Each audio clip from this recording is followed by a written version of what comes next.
నమస్తే రమగారు. నమస్తే జయ. రమగారు ఏదైనా జానపద గాథ చెప్తారా ఒకటి? 2 భాగాలు కథ చెప్తామా? తప్పకుండా. 3 భాగాలుగా కూడా చెప్పుకోవచ్చు దీన్ని మనం. ఓహో! పెద్ద కథ. పూర్వం వసంత నగరం అని ఒక రాజ్యం ఉండేది. ఆ రాజుగారి పేరు అనంతవర్మ. ఆయనకి ఒక చక్కటి కూతురుండేది మధుమాల. ఎంతో చక్కగా ఉండేది. అయితే ఏమైందట, ఒకనాటి రాత్రి ఒక కుర్రాడు రాజభవనంలో పట్టుబడ్డాడు. పట్టుకున్నారు కుర్రాడిని. కుర్రాన్ని పట్టుకుని తీసుకొచ్చేసరికి అక్కడ సర్వసైన్యాధ్యక్షుడు ఒకడున్నాడు, చాలా గట్టివాడు, వీరవర్మ కుర్రాడు అతను కూడా.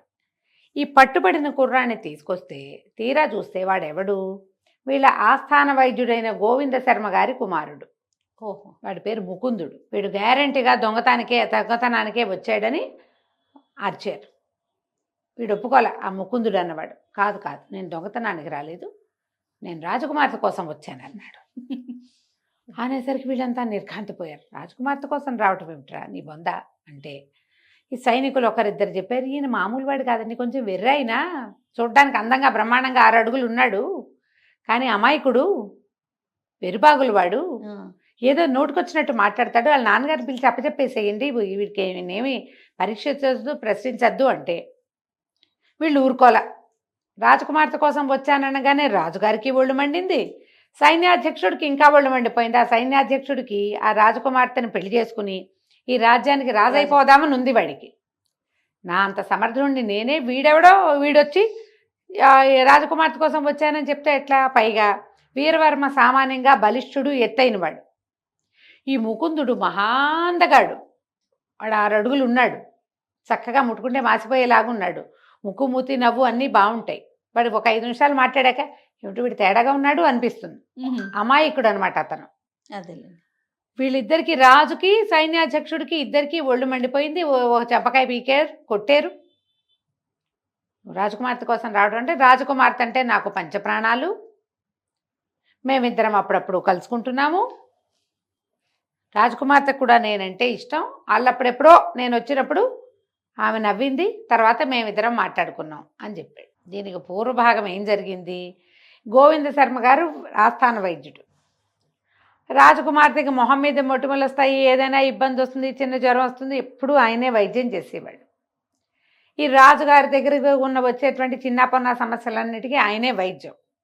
ఆయన రోజు రాజాస్థానానికి వెళ్ళి కూర్చునేవాడు. ఈ ముకుందుడు ఈయనకి లేక లేక కలిగిన కొడుకు. వాడు చూపులకి బాగున్నాడు కానీ పిల్లవాడు అమాయక ప్రాణి. వాళ్ళ నాన్న గట్టి వైద్యుడే కానీ వీడికి ఆ వైద్యము పట్టుబడల, పెద్దగా చదువేది రాల. వీడికేవో చిన్న పొన్న చిట్కా వైద్యాలు చేయటము అలాంటివి నేర్చుకున్నాడు. ఏదైనా దెబ్బ తగిలితే దానికి మందేయటం, అంతే తప్పిస్తే వాళ్ళ నాన్నలాగా అదేదో అద్భుతమైనవి నాడి పట్టుకుని చెప్పటాలు అవి ఏమీ లేవు. పైగా 2-3 నిమిషాలు మాట్లాడాక ఒక విచిత్రమైన ధోరణి వచ్చేస్తుంది వాడికి. కొంతమంది ఉంటారు కదా అట్లా తెర్రగా ఉంటారు, తాబట్టిన కుందేటికి 3 కాళ్ళు అంటారు. నవ్వుతాడు, ఆ నవ్వు తీయడు మొహం మీద నుంచి. ఆయన ఎప్పుడూ తన కొడుకుని రాజుగారికి చూపించలే. వాళ్ళ భార్య ఏమనేది, లేక లేక పుట్టిన పిల్లాడు, వెరివాడో గొర్రివాడో ఎట్లా గోట్లా, చూడ్డానికి బాగానే ఉన్నాడు కదా, పెళ్లి చేస్తే పిల్ల జల్లా పుడతారు, నువ్వు ఎటాగో సంపాదిస్తున్నారు, మీరు కాస్త జాగ్రత్త పెట్టి వాడికి అప్పచెప్తే వాడి భార్య పిల్లలు ఇల్లు నడుపుకుంటారని భార్య కొడుకుని ఏమీ అననిచ్చేది కాదు. అయితే ఈ ముకుందుడికి చుట్టుపక్కల గ్రామాలన్ని చోట్ల స్నేహితులు ఉన్నారు. వీళ్ళు ఎవరింటికైనా వెళ్ళినప్పుడు వాళ్ళు ఏమన్నా, వాళ్ళు రాజభవనం ఎలా ఉంటుందని వీడిని అడిగేవాళ్ళు. వీడికేం తెలుసు, వాళ్ళ నాన్న తీసుకెళ్ళడు వాడిని. నేను వెళ్ళలేదంటే, అదేమిటి నువ్వు రాజవైద్యుడి కొడుకువి, అక్కడే ఉంటావు, నువ్వు ఎందుకు వెళ్ళలేదు అంటే వీడు ఒక ఛాలెంజ్ కింద తయారైంది. ఇక రోజు వాళ్ళ నాన్నని పీడించేవాడు, నన్ను ఆస్థానానికి తీసుకెళ్ళు అని. వాడి అబ్బాయికి బట్టలు బాగా వేసుకోవటం కూడా చేత కాదు, ఏదో విచిత్రమైన రంగులు వేసుకుంటాడు, పూర్తిగా తేడానే. ఆయనకి ఏంటంటే కుర్రాడు మామూలుగా లేడంటే పరువు పోతుంది. అవును కదా. అందుకని తీసుకెళ్ళదలుచుకోవాలి. మామూలుగా మొదటి చూపుకి తెలీదు, కాసేపు మాట్లాడాక అర్థమవుతుంది. ఆయన వద్దని, ఈ కుర్రాడు తీసుకెళ్ళు అని. సరే, ఒకనాడు ఆయన రాజాస్థానంలో ఏదో విశేషం ఉన్న రోజున, రాజు పరివారం అంతా కూడా సభలో ఉండే రోజున కొడుకుని వెంబడి పెట్టుకెళ్ళాడు. 4 చూస్తాడని. వాడు వెళ్తూ ఉంటేనే ఉండి ఉత్సాహం పట్టలేక ఒక మొగ్గేయటం, అందరూ చూడడం, ఆయన కేకలేయటం, వెళ్ళి సభలో కూర్చున్నారు. అయితే ఈ రాజుగారి పక్కన కూర్చున్నటువంటి రాజకుమార్తె దృష్టి ఈ కుర్రాడి మీద పడింది. వీడు వెర్రివాడని అమ్మాయికి తెలియలే. అటు ఇటు చూస్తోంది. కుర్రాడు ఒక 24-25 వాడు. ఆడపిల్లల్ని చూస్తే ఆకర్షణ వస్తుంది ఆ వయసుకి. వాడు ఆ అమ్మాయికి వేసి చూడడం మొదలుపెట్టాడు. ఈ ముకుందుడు కూడా కాసేపు చూశాక ఆ అమ్మాయి కళ్ళార్పి నవ్వింది. ఉత్సాహం వచ్చింది. మెల్లిగా ఒకసారికి నవ్వులు పెరిగినాయి. ఇంటికి వచ్చేసరికి ఒక డల్గా అయిపోయాడు. ఓ పూటంతా నిశ్శబ్దంగా ఉన్నాడు. ఆ రాజస్థానం చూసి పిల్లాడు ఏదో ఇదయ్యాడని వీళ్ళు అనుకున్నారు. ఆ మర్నాడు నేను మళ్ళీ వస్తానన్నాడు. అంటే తండ్రి ఒప్పుకోవాలి. ఎందుకు నువ్వంటే రాజకుమార్తెను చూడడానికి వస్తానన్నాడు. తండ్రి కేకలేసాడు, ఏం మాటలు రావంటే, కాదు రాజకుమార్తె నన్ను ప్రేమిస్తోంది నాన్న అని చెప్పి. తండ్రి నిర్ఘాంతపడి, ఏం మాటలు మాట్లాడుతున్నావురా, వెర్రా వికారమా నీకు, నిన్ను ప్రేమించడం ఏమిటి, నువ్వెప్పుడు కలిసావంటే నిన్న సభలో నన్ను చూసి నవ్వింది అంటే ఏదో అందరినీ చూసి నవ్వుతుంది అలాగే నవ్వి ఉంటుంది అంటే, కాదు 3 సార్లు నవ్వింది, నా వైపే చూసింది, మేమిద్దరం ఒకళ్ళనొకళ్ళు చూసుకున్నాం, రాజకుమార్తె అంటే నాకు ఇష్టం, నేను రాజకుమార్తెను చూడడానికి వస్తానంటాడు. ఇక ఆ అమ్మాయి మీద వ్యామోహం పెరిగిపోయింది వీడికి. తండ్రి కేకలేసాడు, ఒరే గట్టిగా మాట్లాడుకురా, ఎవరైనా వింటే ప్రమాదము, వాళ్ళెవరు మనమెవరు అని తండ్రి ఏం చెప్పినా వాడు వినలా. ఈ రాజకుమార్తె ఏ ఏ సమయాల్లో తోటలోకి వస్తుంది అవన్నీ తెలుసుకున్నాడు. నాన్నకి తెలియకుండా వెళ్ళి అప్పుడప్పుడు కలవటం మొదలుపెట్టాడు. వీడు నవ్వుతూ మాట్లాడే మాటలు ఆ అమ్మాయి పాజిటివ్గానే తీసుకుంది, కానీ వీడు అదేదో రకం అని అమ్మాయికి తెలియలే. వీడి వెరితనం అమ్మాయికి అర్థం కాలేదు. ప్రేమలో పడిపోయింది. ఆ కన్యావారైతే రూపం అన్నారు. వీడు చక్కగా ఉంటాడు, ప్రేమగా చూస్తాడు, అన్నీ నీ ఇష్టమే అంటాడు. ఆ కాయ కావాలంటే గబగబా చెట్టుకి కోసిచ్చేస్తాడు, ఆ పువ్వు కావాలంటే కోసిచ్చే, అవే కావాలమ్మా ఆడపిల్లలకి, ఇంకేం కావాలి, ఇంకేం అక్కర్లా. వీడు రేపొద్దున నాకు అన్నం పెడతాడా, రేపొద్దున నా రాజ్యం వీడు పరిపాలిస్తాడా, ఇలాంటివి ఏమో ఆలోచించరు. ప్రేమలో పడ్డారు. మధ్యలో ఏమైంది, రాజకుమార్తెకి ఏదో కొంచెం జలుబు చేసింది. ఆ అమ్మాయి ఈ తోటలకి దొడ్లోకి రాల. వీడు రాజకుమార్తెను చూడ్డానికి అంతఃపురంలోకి వెళ్ళిపోయాడు. మేమిద్దరం ప్రేమించుకుంటున్నామని రాజుగారికి చెప్పేశాడు. రాజుకు పిచ్చి పిచ్చి కోపం వచ్చింది. వీడిని బంధించండి, గోవింద శర్మని పిలవండి అన్నాడు. గోవింద శర్మ వచ్చాడు. పిల్లాడేమో, ఒరే వాళ్ళ నాన్న ఎంత సైగ చేసినా నోరు మూసుకోరా అన్నా వీడు ఊరుకోడు. మేమిద్దరం ప్రేమించుకున్నాం, ఫలానా అప్పుడు కలిసాం, ఇప్పుడు కలిసాం, అవన్నీ లిస్ట్ ఇచ్చేసాడు. రాజుకు ఒళ్ళు మండిపోయింది. చంపేయండి వీడిని అన్నాడు. ఇక గోవింద శర్మ గారు కాళ్ళ వెళ్ళా పడిపోయాడు. ఇన్నేళ్లుగా మా తరతరాలుగా మేము వైద్యం చేసాం, చంపేయకండి, నా కొడుకును వదిలిపెట్టండి అంటే వీరవర్మ అన్నాడు, పోన్లేండి వెర్రివాడు, వీడిని అడవిలోకి తీసుకెళ్ళి కాళ్ళు నరికేద్దాం, అదొక శిక్ష. గోవింద శర్మ గారు, అతని బదులు గోవింద శర్మని జైల్లో పెట్టాలి. ఓహో, ఈయన ఒప్పుకున్నాడు. చంపేయద్దు, ఎట్లా కొట్లా బతికించి ఉంచండి అంటే గోవింద శర్మ గారిని వచ్చారు సాల్లో పడేసి, ముకుందుడిని తీసుకెళ్ళి అడవిలో పారేసి వాడి 2 కాళ్ళు నరికేసి వెళ్ళిపోయారు సైనికులు. వాడు అడవిలో పడున్నాడు. ఏం చేస్తారు? ఇక నరికేయటానికి వచ్చినటువంటి తలార్లలో ఒకడు ఏం చేశాడంటే, ఈ గోవింద శర్మ గారు వాడి పిల్లల్ని కాపాడాడు వైద్యం చేసి. వాడు కొంత ఆహారము కొంత ధనము వచ్చేటప్పుడే పట్టుకొచ్చి, బాబు ఇక్కడ పెడుతున్నా, ఎట్లా కొట్లా బతికిపోనాయనా, మీ అమ్మ బెంగ పెట్టుకుని చచ్చిపోతుంది, నువ్వు బతికే ఉండటానికి ఒక ఆసరా ఉంటుందని అవేవో అప్పచెప్పేసి వెళ్ళిపోయారు. గోవింద శర్మ గారు జైల్లో పడిపోయాడు. ఈ వీరవర్మ ఏం చేశాడు, ఎప్పుడైతే రాజకుమార్తె ముకుందుడితోటి ప్రేమలో పడిందని అతని వాడే చెప్పాడు, అది నిజమో అబద్ధమో, కానీ నిప్పులేందే పొగొస్తుందా, పైగా మాటలు మార్చి చెప్పేవాడు కాదు, ఏదుంటే అది చెప్పేస్తాడు. అంటే ఇది నిజమే, ఇవాళ ఇది అయ్యింది, రేపు ఇంకో ఏమవుతుందో అని చెప్పి రాజుని అడిగాడు.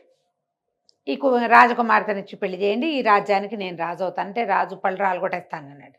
పిచ్చి వేషాలు వేయద్దు, నీ జాతి ఏంటి మా జాతి ఏంటి, క్షత్రియ నేను పెళ్లి చేసుకోవాలంటే క్షత్రియుడు కావాలి, నువ్వు క్షత్రియుడు కాదు, లేదా నువ్వు క్షత్రియుడు అయినా నీ సంగతి మాకు చాలదు అనేసరికల ఈయన ఏమన్నాడు, ఈ సైన్యాధిపతి వీరవర్మ సైనికుల్ని పిలిచి, గోవింద శర్మ గారికి తోచట్లేదుట, రాజుగారు తీసుకెళ్ళి అక్కడ కూర్చోబెట్టండి అన్నాడు. రాజు నిర్ఘాంతపై చూస్తుండగానే సైనికులు తీసుకెళ్ళి రాజుగారిని చెరసాల్లో బారేశారు. ఇక రాజకుమార్తె ఒంటరిగా దొరికేసింది. ఈ రాజ్యంలో కథ ఇదా. ఈ కాళ్ళు నరకబడి అక్కడ పడేసున్న ముకుందుడు అటా పడున్నాడు. కాళ్ళు నొప్పులు మండిపోతున్నాయి, నెత్తురు గారిపోతుంది. ఇక అడుగు పడదు. ఏ రకంగా నేను నడవగలను? అడవిలో ఎక్కడికైనా వెళ్ళి బతకాలంటే కాళ్ళు కాళ్ళు ఉండాలి. ఉండాలి కదా. చేయి లేకపోయినా బతకచ్చు. ఒక చెయ్యి పోయిందనుకో, ఓ చెయ్యి ఓ కాలు కాకుండా 2 కాళ్ళు నరికేశారు. అయ్యి వికలాంగుడిని అయిపోయాను నేను. వాడు ఏడుస్తూ పడున్నాడు. కాసేపటికి పిచ్చి దాహం వేసేస్తోంది. ఏం చెయ్యాలో తెలియదు. అటా పడుంటే ఇంతలో ఏమైంది, ఏదో పెద్దగా కిచకిచ కిచ అనే శబ్దం అయ్యి ఒక పక్షి ఒకటి పరిగెత్తుకుంటూ వచ్చి ఇతని దగ్గర పడిపోయింది. ఎక్కడి నుంచో చిన్న పక్షి, పెద్ద తోక, చాలా కుచ్చుకుచ్చుగా ఉంది. దానికి వెనకకి అంత పుల్ల దిగి ఉంది వెనక భాగంలో. అయ్యో అని దాని దగ్గరికి తీసుకున్నాడు. ఆ పక్షి వెంటనే ఏం చెప్పింది, విచిత్రంగా మాట్లాడింది. నన్ను రక్షించు, నన్ను రక్షించు, నీకు సహాయం చేస్తాను, మీ 2 వేటగాళ్ళు వస్తున్నారు, వాళ్ళ నుంచి నన్ను రక్షించు అనగానే పై ఏం చేశాడు, వీడికి చిన్న చిన్న వైద్యాలు తెలుసు కదా, ఆ పుల్ల లాగేసి విసిరేశాడు.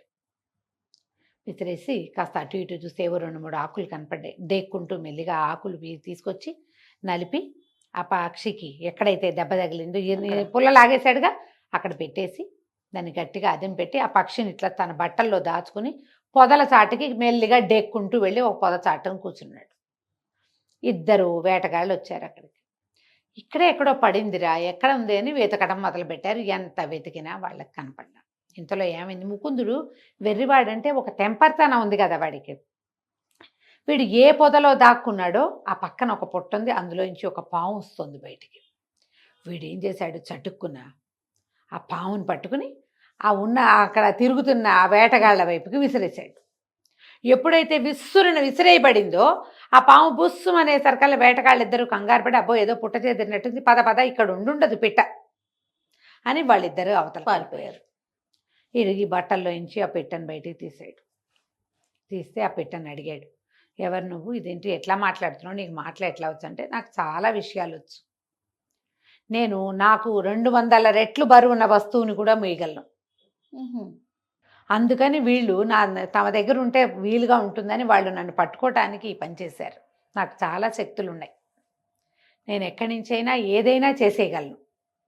అది పట్టుకోవటం కోసం చిన్న పుల్ల విసిరారు, అదేమో డొక్కల్లో దిగింది, నువ్వు వేసిన మందు వల్ల అది తగ్గిపోయింది, చెప్పు నీకేం సహాయం చేయమంటావు అంటే, నాకు దాహం వేస్తోంది అన్నాడు. అనేసరికల్లా ఈ పక్షి అంది, ఇక ఈ మొక్కల్లో చూడు, ఏదైనా ఒక ఆకుతో చిన్న దొప్ప చేసి నా ముక్కుకు తగిలించు, నేను నీకు నీళ్లు తెచ్చి పెడతాను. ఇతను ఆకుని ఇట్లా దొప్పలాగా చేసి చిన్నగా ఒక పుల్ల పెట్టి కుట్టేసి ఆ పక్షికి ఇచ్చాడు. అది రివ్వున ఎగిరి ఎక్కడికో వెళ్ళి దాని నిండా ఇట్లా నీళ్లు ముంచి తీసుకొచ్చింది. నీళ్లు తాగేసరికి ప్రాణం వచ్చింది. ఇలా ఏం జరిగింది ఏమిటి అంటే, అప్పుడు చెప్పాడు దుఃఖిస్తూ, నేనేం చేయను, రాజకుమార్తెను ఎంతో ప్రేమించాను మధుమాలని, రాజుగారేమో నా కాళ్ళు నరికించేశాడు, ఇక్కడ పడేశారు, మా నాన్న జైల్లో ఉన్నాడు, నన్ను వెరుబాగులు వాడు అంటారు వాళ్ళంతా, నేను రాజకుమార్తెను ప్రేమించా, రాజకుమార్తె కావాలి నాకు, ఈ కాళ్ళు కావాలి కాదు, వాడికి రాజకుమార్తె కావాలి అనేసరికి పక్షి నవ్వింది. అయితే నీ కాళ్ళు వస్తాయి, రాజకుమార్తె వస్తుంది. ఇక్కడికి చాలా దూరంలో ఒక ఆశ్రమం ఉంది, అక్కడ సుమాలిని అని, సుమమాలిని అనేటువంటి ఒక తపస్విని ఒక అమ్మాయి ఉంటుంది, ఆమెను చూడు, ఆమె నీకు కాళ్ళు వచ్చేలా చేస్తుంది, రాజకుమార్తె దక్కేలాగా చేస్తుంది అనేసరికల్లా వీడు ఏడ్చాడు. నేనేలా వెళ్తాను, ఈ కాళ్ళే లేవు కదా, ఎట్టా వెళ్ళగలను అంటే, ఇది నవ్వింది పిట్ట, ఒక పని చేయి, నువ్వు నిన్ను నేను అక్కడికి తీసుకెళ్తా, ఇక్కడ ఉన్నవి చెట్ల నుంచి తాళ్ళు ఆకులు వాటన్నిటినీ చేసి ఒక ఉయ్యాలలాగా చేసుకో, నువ్వు అందులో కూర్చో, నేను నిన్ను మోసుకెళ్తా. అదే 200 రెట్లు ఎక్కువ మోయగలదు కదా, నేను మోయగలను నేను నిన్ను అక్కడికి తీసుకెళ్తాను, ముక్కుతో పట్టుకుని తీసుకెళ్ళిపోతా అంటే, వీడు ఏం చేశాడు, మెల్లిగా అక్కడున్న ఆకులు అలములు అవన్నీ చేసి తన కాళ్ళకి వేసి కట్టుకున్నాడు. నెత్తురు గారటం ఆగింది, ఒక రవ్వ నొప్పి తగ్గింది. మెల్లిగా డేకి ఈ అడవి తీగలు లతలు ఉంటాయి కదా, ఆ తాళ్ళన్నీ లాగి తను కూర్చోటానికి ఒక దొన్నె లాంటిది తయారు చేసుకున్నాడు, జోల్లాగా. ఈ జోలులో కూర్చోగానే ఈ పక్షి లేచి దాన్ని ఇట్లా ముక్కుతో లేవదీసి తీసుకుపోయి ఒక ఋష్యాశ్రమం దగ్గర దింపింది. ఆ ఋష్యాశ్రమంలో దిగిన ఈ ముకుందుడు కాళ్ళొచ్చాయా, రాజకుమార్తె దక్కిందా, ఈ ఋష్యాశ్రమంలో ఎవరున్నారు, మనం వచ్చే భాగంలో తెలుసుకుందాం. తప్పకుండా. నమస్తే. నమస్తే.